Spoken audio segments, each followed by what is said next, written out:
Thank you everybody for being here. Let's begin. So these are the structures which need protection. Now we are talking about 5 trillion. This is an old slide. 5 trillion economy very soon. And of that 5 trillion, just imagine 4% is attributed to the loss due to corrosion. When 4% of 5 trillion is attributed to loss due to corrosion, we can imagine that staggering figure. Corrosion map of India. We are blessed with very long coastline, and a very long coastline also brings along with it pleasures. The problems is chloride attack, and chloride attack, that means so many kilometers square is chloride attack and attack on steel and resultant corrosion. 7,000 kilometer is the coastline, 50 kilometer is the range of chloride attack, that is 350,000 kilometers square is constantly all 24 hours under the attack of corrosion. Corrosion zones.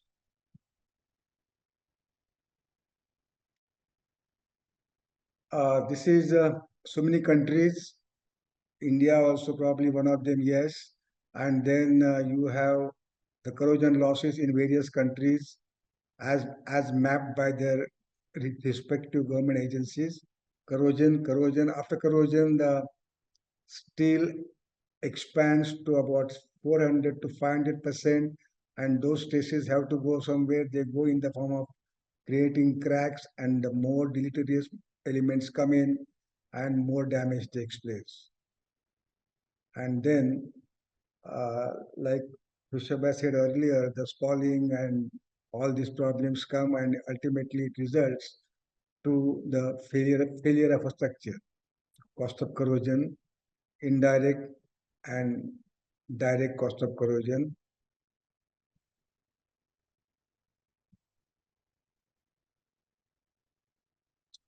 Chlorides, the major enemy of steel. It causes maximum corrosion.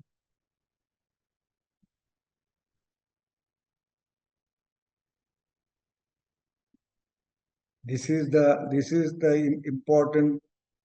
It shows that, like the earlier map I showed, that up to even 1 kilometer or more than that, chlorides can ingress and the corrosion can happen.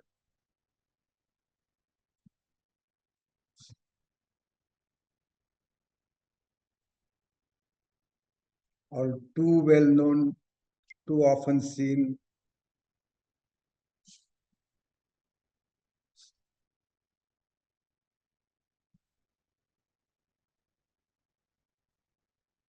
So these are the friends of corrosion: carbon dioxide, chloride, sulfates, water, and oxygen. Conventional solutions give a coating on steel reinforcement, which falls into noble metal coating or sacrificial coating. Then galvanizing and giving some coatings.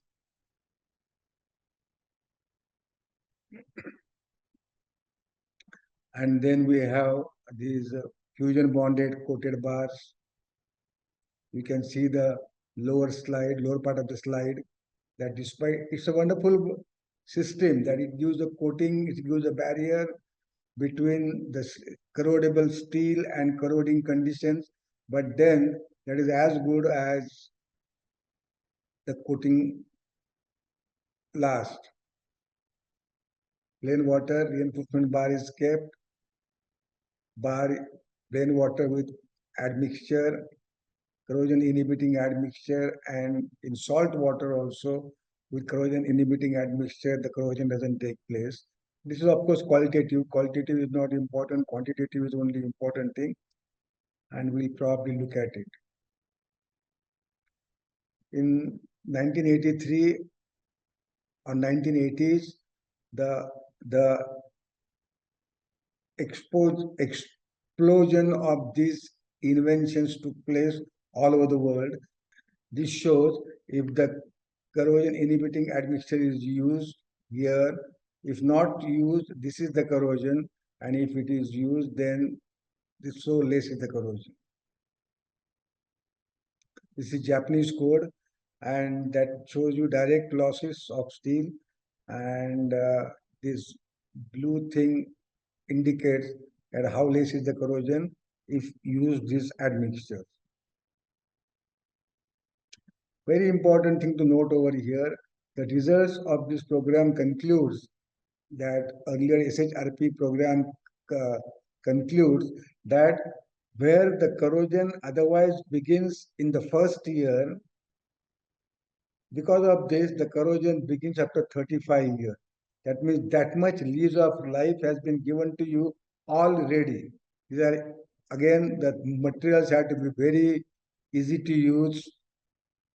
Here in this matrix, reinforcement steel, you can see, you can identify, then the concrete surrounding it, and what yellow part you see, these are the nanomolecules of this corrosion inhibiting admixtures, and these nanomolecules are thermodynamically attracted only to steel and nothing else. In case of steel, if you put gold over here, you put silver over here, if you put zinc over here, nothing will get attracted. This is a specific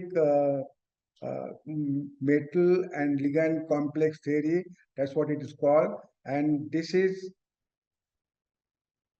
automatically getting attracted towards the steel, and this happens without any human interference, without any human labor, and that's how it becomes very, very effective. Every single nano part of the steel has been covered by this nano material, and then whatever amount of chloride comes, then whatever amount of sulfate, sulfates of course are not just causing damage to the steel, but any other deleterious material which will come, they will not be coming in contact with steel. This is the way it would be. It will be barrier. I showed this to you earlier, with and without. With and without speaks for itself. Some case studies also are needed. Some of you may remember this structure. The structure was in litigation for so many years, 3, 4, 5 years. The steel was in place. It was corroded, congested steel. It is impossible to remove corrosion, but it has to be removed. It is very close to the sea. That's why it is corroded, and it is very close to the sea. That will be it will always be under the attack of corrosion. But if you cannot remove the corrosion one by one, what do? You use these admixtures, and they are as simple to add as this. All the technologies have to be top class, and methodology has to be user friendly.